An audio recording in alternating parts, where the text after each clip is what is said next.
अस्सलाम वालेकुम स्टूडेंट्स। हमारे पास टॉपिक है श्वार्ट्ज़-क्रिस्टोफ़ल ट्रांसफॉर्मेशन। हम श्वार्ट्ज़-क्रिस्टोफ़ल ट्रांसफॉर्मेशन देखेंगे जो कि मोस्ट इम्पॉर्टेंट टॉपिक है। इसमें आपके पास क्या आ सकता है, इसमें ये हमारे पास चैप्टर 7 है बेसिकली जिल की बुक का कन्फॉर्मल मैपिंग। ठीक है, तो कन्फॉर्मल मैपिंग जो चैप्टर 7 है उसका आर्टिकल 7.3 है श्वार्ट्ज़-क्रिस्टोफ़ल ट्रांसफॉर्मेशन। तो आज हम जब वो श्वार्ट्ज़-क्रिस्टोफ़ल ट्रांसफॉर्मेशन को डिटेल में समझेंगे, अंडरस्टैंड करेंगे इसको, और इस की मैंने आपको इसका फॉर्मूला बताना है डिटेल में।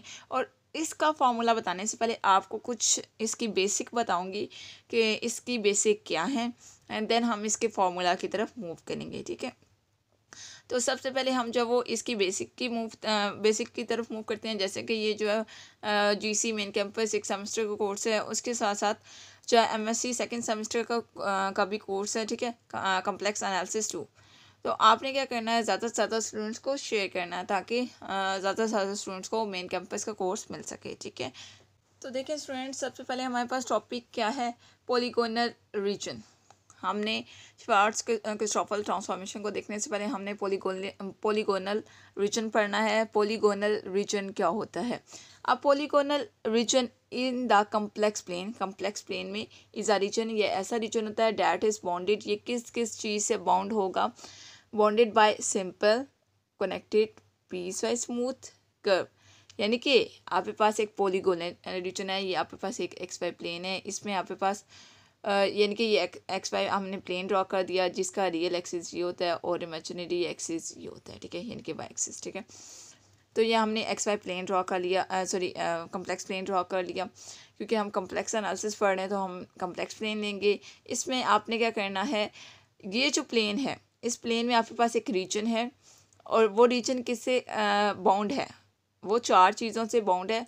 कौन कौन सी चार चीज़ें हैं? तीन चीज़ें हैं बेसिकली। सिंपल, यानी कि एक तो वो सिंपल होना चाहिए, इनके किसी भी टाइप का हो जाना चाहिए। उसके बाद दूसरा क्या है, वो कनेक्टेड हो।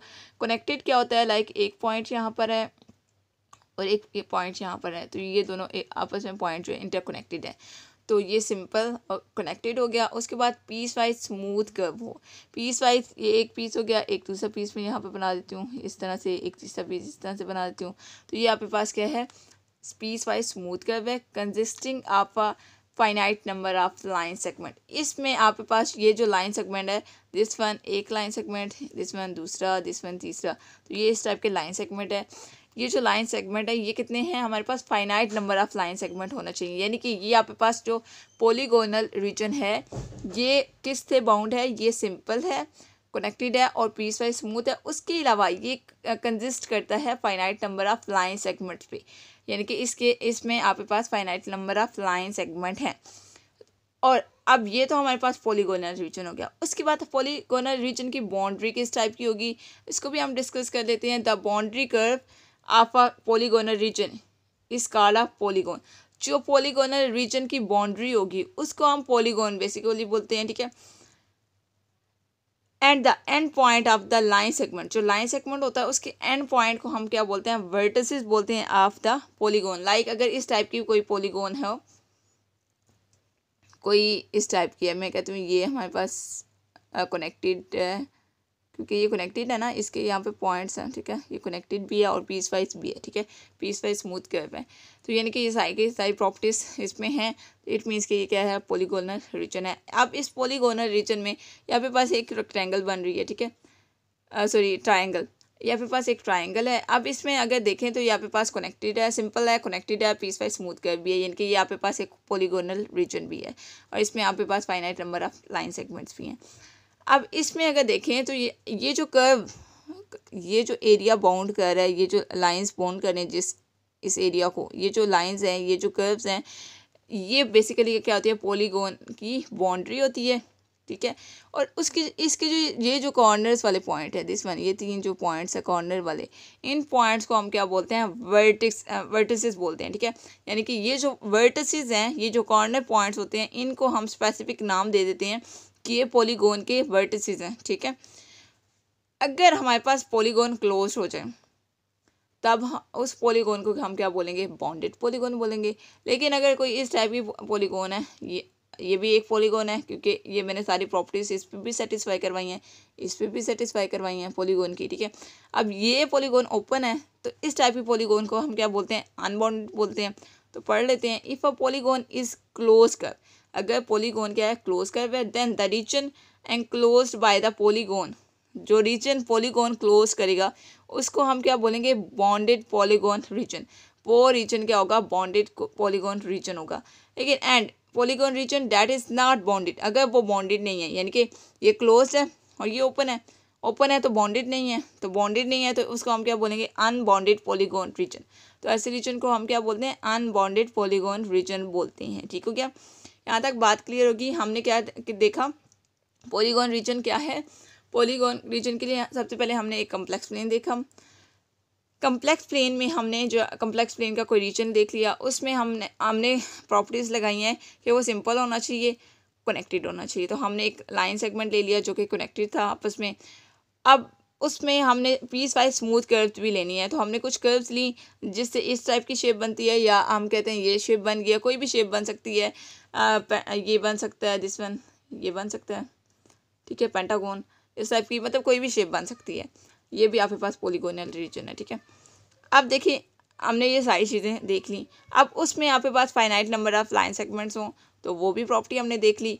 अब अगर ये जो पॉलीगोन है, इसकी बाउंड्री को हम क्या बोलते हैं, बाउंड्री जो कर्व की बाउंड्री है उसको हम पॉलीगोन बोलते हैं, यानी कि पॉलीगोनल रीजन है। बेसिकली पॉलीगोनल रीजन की जो बाउंड्री होती है उसको हम पॉलीगोन बोलते हैं।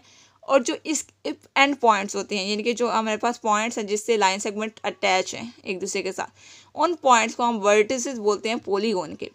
उसके बाद हमने क्या देखा कि अगर आपके पास कोई पॉलीगोन जो है वो क्लोज कर्व है, ठीक है, इस टाइप की है, क्लोज कर्व है, तो ऐसी पॉलीगोनल रीजन को, ऐसी पॉलीगोनल रीजन क्या होगा, बॉन्डेड पॉलीगोनल रीजन होगा। लेकिन अगर ओपन कर्व है, ठीक है, यानी कि बॉन्ड नहीं है, तो ऐसी कर्व्स को हम क्या बोलते हैं, ऐसी पॉलीगोनल रीजन को अनबॉन्डेड पॉलीगोनल रीजन बोलते हैं। उसके अलावा हम एक और केस देख लेते हैं। In case of unbounded polygonal region, the ideal point infinity is also vertex of the polygon. अगर आपके पास अनबॉन्डेड पॉलीगोनल रीजन हो, तो उसमें आपके पास जो इन्फिनिटी वाला पॉइंट होता है वो क्या होता है, वो आइडियल केस होता है कि उसको हम क्या बोलते हैं, वर्टेक्स बोलते हैं पॉलीगोन का, क्योंकि उसका कोई एंड पॉइंट नहीं होता बेसिकली। मतलब आपके पास दिस वन, ये smooth piecewise smooth curve है, ठीक है, और ये कनेक्टेड भी है, सिंपल भी है, तो ये इसी तरह से चलती रहेगी। तो हम कहते हैं इसमें आपके पास फाइनाइट, मतलब आइडियल पॉइंट्स, फाइनाइट पॉइंट्स हैं, तो ये अनबाउंडेड पॉलीगोन है दिस वन, जो मैंने आपको इस तरह से बता रही हूँ। तो ये आपके पास क्या है, बेसिकली वर्टिक्स है किसका, पॉलीगोन का। ठीक हो गया।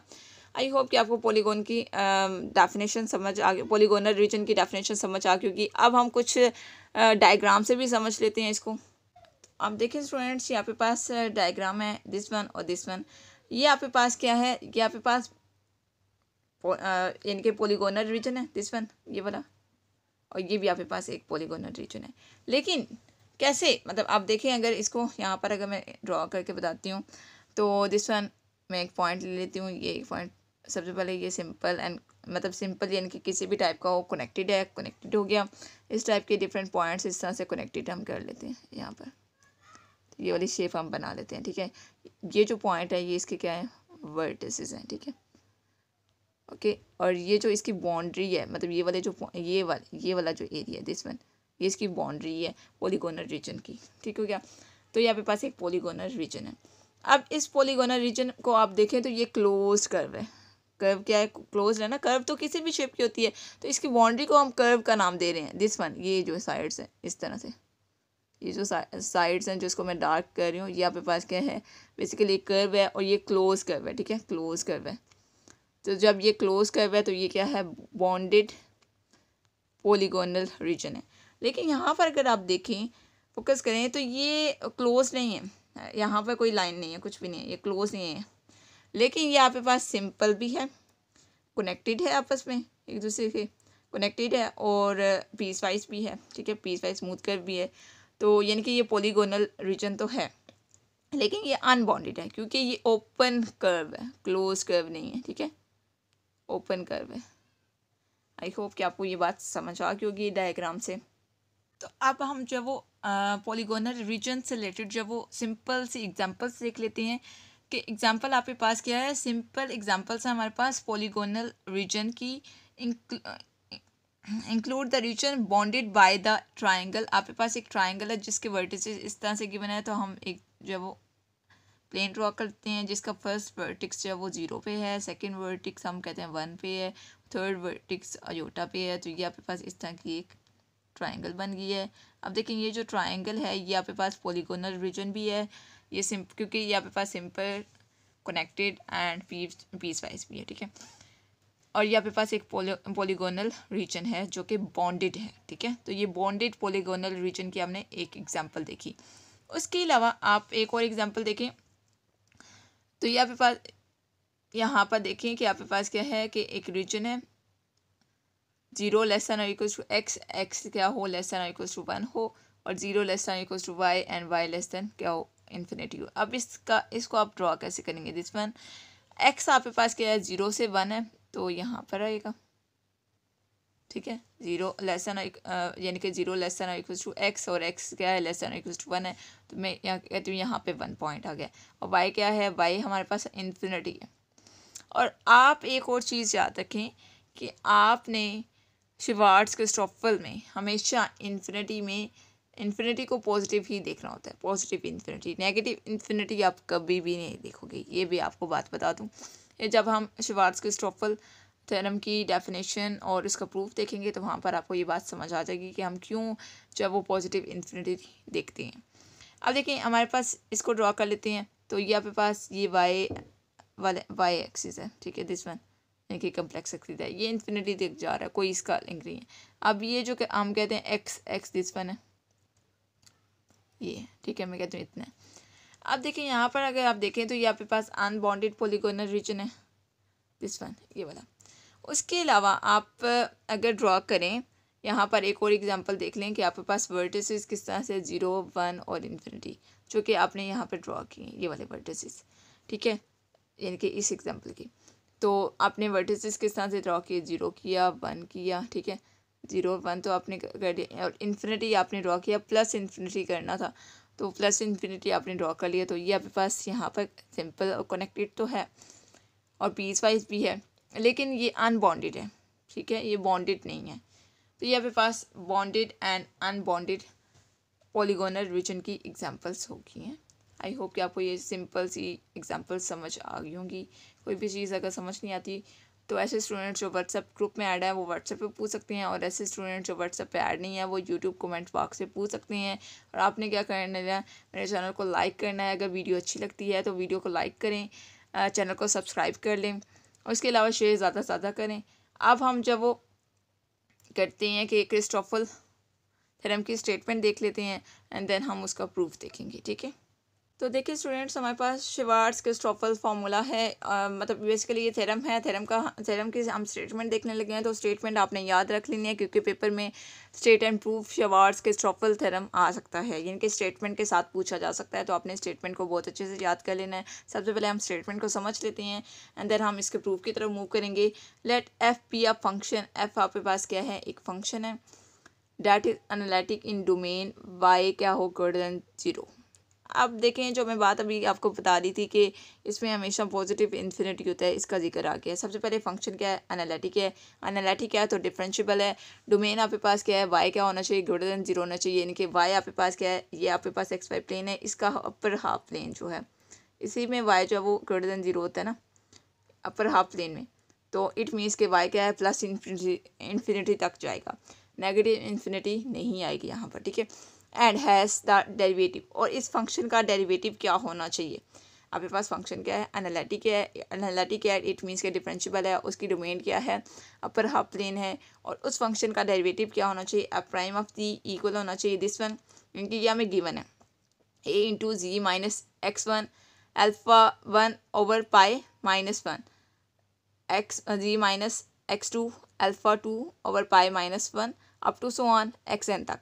यानी कि अगर आपके पास कोई फंक्शन है एनालिटिक है इस डोमेन में, ठीक है, और उस डोमेन में आपके पास फाइनाइट पॉइंट्स हैं, यानी कि एक्स एन पॉइंट्स हैं, x1 x2 x3 up to so x n points हैं, और उन पॉइंट्स के एंगल क्या हैं, अल्फ़ा 1 अल्फ़ा 2 और alpha up to so alpha n है, ठीक है।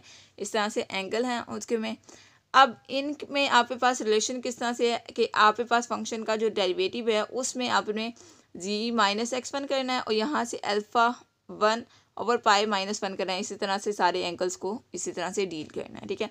Where x1 x2 x3 up to so on xn, यहाँ पे पास कौन सी ये इंक्रीजिंग सीक्वेंस में होनी चाहिए, यानी कि इंक्रीजिंग सीक्वेंस हो। xn जो पॉइंट्स है आपके पास डोमेन के अंदर, फंक्शन है आपके पास एनालिटिक है डोमेन डी में, डोमेन मतलब जो आपके पास है y ग्रेटर देन 0 है। इस डोमेन में आपके पास जो पॉइंट्स हैं xn तक, वो पॉइंट्स क्या हैं, इंक्रीजिंग सीक्वेंस में हो। उसके अलावा जो आपके पास अल्फ़ा है, जो एंगल है अल्फ़ा आई, वो क्या हो, 0 less then alpha I and less than 2 पाई, यानी कि जो एंगल है आपके पास 0 और 2 पाई के मिड में लाई करता हो। इक्वल की कहीं पे भी कंडीशन है, इट मीन्स के इसके अंदर ही लाई करता हो एंगल कहीं ना कहीं। For 1 less than equals to i and i less than equals to n, यानी कि आई यहाँ पर क्या है, ये जो अल्फ़ा आई ये क्या है 1 से n पे जा रहा है, ये बात कहना चाह रहा है, क्योंकि हमारे पास NH पॉइंट्स है ना, xn जो है। यहाँ तक थ्योरम की स्टेटमेंट समझ आ गई। अगेन बता देती हूँ कि आपके पास फंक्शन क्या है, एनालिटिक क्या है, डोमेन आपके पास क्या है, अपर हाफ प्लेन है, और फंक्शन का डेरिवेटिव आपके पास गिवन है थ्योरम की स्टेटमेंट में।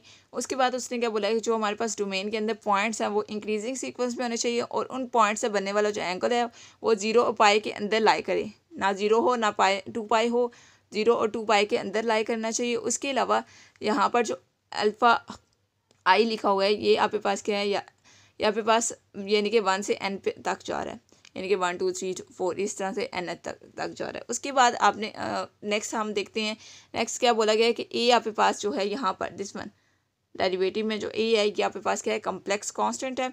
Then the upper half plane y क्या होना चाहिए, greater than or equals to 0 होना चाहिए।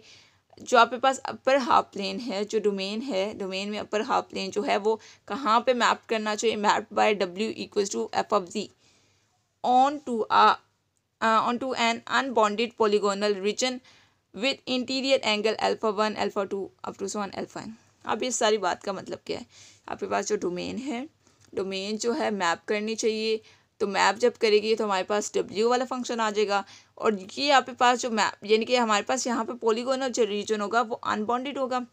क्रिस्टोफल थ्योरम में हमेशा जो पॉलीगोनल रीजन होगा वो क्या होगा, अनबाउंडेड होगा, और उसके इंटीरियर एंगल क्या होंगे, दिस वन होंगे, और ये जो आपके पास फंक्शन है ये मैप करेगा तो आपके पास w आ जाएगा, w equal to f of z आ जाएगा। ठीक हो गया। यहाँ तक अगर थ्योरम की स्टेटमेंट समझ नहीं आई तो आप मुझसे पूछ सकते हैं, कोई भी चीज़ समझ नहीं आती तो मैं आपको बता दूंगी। बेसिकली क्रिस्टोफल ट्रांसफॉर्मेशन में, शिवार्ट्स क्रिस्टोफल ट्रांसफॉर्मेशन में हमने w ही कैलकुलेट करना है, ठीक है। और w किसके इक्वल है, f ऑफ z के। f ऑफ z कब आएगा, देखिए हमारे पास तो f प्राइम ऑफ z है, हमें चाहिए f of z। f of z चाहिए तो इट मीन्स कि आप इसका इंटेग्रल लेंगे, डेरिवेटिव है ना, तो डेरिवेटिव का इंटेग्रल लेंगे तो फंक्शन आ जाएगा f ऑफ z। तो बेसिकली यहाँ पर हम इंटेग्रल कर देंगे, इंटेग्रल यूज़ होगा कहीं ना कहीं। हमने जाना किस तरफ है, w को तरफ, यानी कि f ऑफ z हमने कैलकुलेट करना है, function f of z calculate करना है, हमें इसका डेरिवेटिव गिवन है, हमने f ऑफ z कैलकुलेट करना है, ठीक है। तो अब हम जब वो शिवार्ट्स क्रिस्टोफल ट्रांसफॉर्मेशन थ्योरम का प्रूफ देखने लगे हैं, थ्योरम की स्टेटमेंट हमने देखी, और अब हम इसका प्रूफ देखेंगे। कंसिडर करते हैं आपके पास एक पॉलीगॉन है, consider a polygon in w plane having the vertices at w1 w2 up to one wn।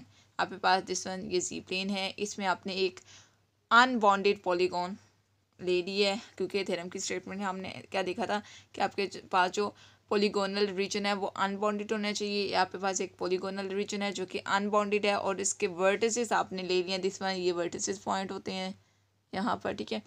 Vertices आपने क्या ले लिए, w1 w2 w3 up to wn, n आपने वर्टिसेस ले लिए, और उसके क्रॉसपॉन्डिंग हमें जो इंटीरियर एंगल मिलेंगे, देखिए यहाँ पर एंगल अल्फ़ा 1 अल्फ़ा 2 अल्फ़ा 3 इस टाइप के एंगल हमें मिल रहे हैं, अप टू अल्फ़ा n हमारे पास इस टाइप के एंगल मिल जाएंगे। Let the point w1 w2 w3 up to wn map respectively into the points x1 x2 x3 up to xn पे, ये जो पॉइंट्स हैं W1, W2, W3 to so on WN, ये मैप कर रहे हैं किन पॉइंट्स पे, ये मैप कर रहे हैं X1, X2, X3, X4 up to so on XN तक, इन पॉइंट्स पे मैप करें। और ये पॉइंट्स कहाँ पर है, on the real axis of the z plane के रियल एक्सिस पे ये पॉइंट्स हैं।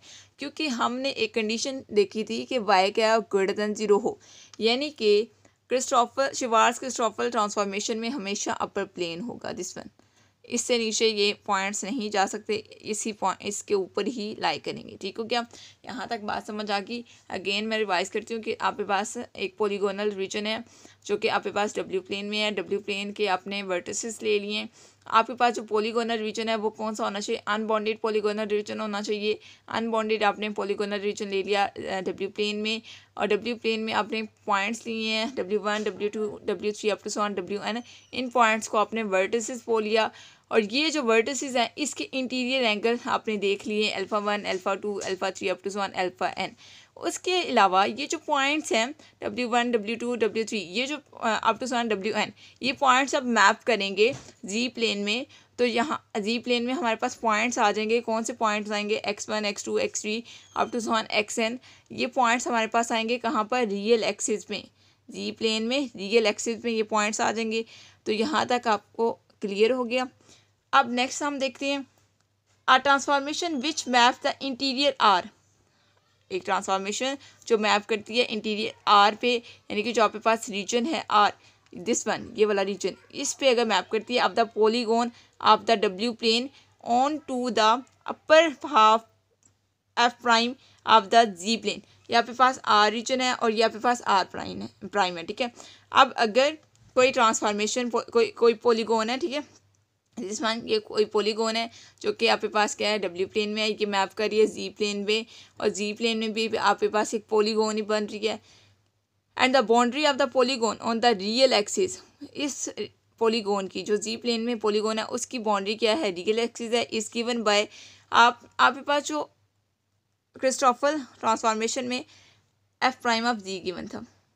इस F प्राइम ऑफ जी को हम इस फॉर्म में लिख सकते हैं dW/dz, और यहाँ पे पास सारी के सारी टर्म्स उसी तरह से लिखी हुई हैं। अब यहाँ पर मैंने आपको एक चीज़ बताई थी कि हमने क्या कैलकुलेट करना है, f(g) कैलकुलेट करना है। तो अगर हमें किसी फंक्शन का डेरिवेटिव गिवन हो और फंक्शन हमने कैलकुलेट करना हो तो हम उसका इंटीग्रल ले लेते हैं, क्योंकि हमने बेसिकली W कैलकुलेट करना है। W किसके इक्वल होता है, f(g) के इक्वल होता है। तो W कैलकुलेट करने के लिए आप क्या करेंगे, यहाँ पर इंटीग्रल ले लेंगे। ठीक है, इंटीग्रल लेंगे तो आपके पास W आ जाएगा, तो इंटीग्रल लेंगे तो A तो कांस्टेंट है एज इट रहेगा, बाकी सारी टर्म का डेरिवेटिव इंटीग्रल प्लस B आ जाएगा। B क्या है, कांस्टेंट ऑफ इंटीग्रेशन है। B हमने कांस्टेंट ऑफ इंटीग्रेशन हमने क्यों इंट्रोड्यूस करवाया, क्योंकि हमारे पास ये जो इंटीग्रल होता है दिस वन, ये इंटीग्रल जो होता है ये इनडेफिनेट इंटीग्रल होता है। डेफिनेट इंटीग्रल क्या होता है, डेफिनेट इंटीग्रल ऐसा इंटीग्रल होता है जिस पे लिमिट अप्लाई होती है। लाइक अगर हम लिख देते हैं 0 से 1 लिमिट, इस टाइप की 0 से पाए कुछ भी लिमिट अप्लाई हो तो वो डेफिनेट इंटीग्रल होता है, उसमें हम कांस्टेंट ऑफ इंटीग्रेशन यूज़ नहीं करते। लेकिन अगर आपके पास जैसे यहाँ पर इनडेफिनेट इंटीग्रल है यानी कि इस पर कोई लिमिट अप्लाई नहीं की गई, तो यहाँ पर हम कांस्टेंट ऑफ इंटीग्रेशन यूज़ करेंगे B, यानी कि यहाँ पर A और B क्या हो गए, कांस्टेंट हो गए। हमने क्या कैलकुलेट करना था, f(g) कैलकुलेट करना था, या आप इसको W कह सकते हैं, ये कैलकुलेट करना था, ये हम कैलकुलेट कर चुके हैं। अब कुछ पॉइंट्स मैं आपको बताती हूँ शिवार्ट्ज क्रिस्टोफर ट्रांसफॉर्मेशन थ्योरम से रिलेटेड, जो हमने यहाँ पर इसमें पॉइंट्स देखे हैं, जो कि पॉइंट्स नोट करने वाले, वो हम नोट करने वाले पॉइंट्स पे डिस्कस कर लेते हैं। तो अब हम जो है वो कुछ पॉइंट्स डिस्कस कर लेते हैं। हमने W तो कैलकुलेट कर लिया, W या आप इसको f(g) कह सकते हैं। अब पॉइंट्स हमारे पास क्या हैं, A और B हमारे पास कम्प्लेक्स कांस्टेंट है, जैसे कि मैंने आपको बताया पहले। अब इसमें कुछ पॉइंट्स हैं जो नोट करने वाले हैं। क्या पॉइंट्स हैं, any 3 points of X1, X2, X3 up to XN।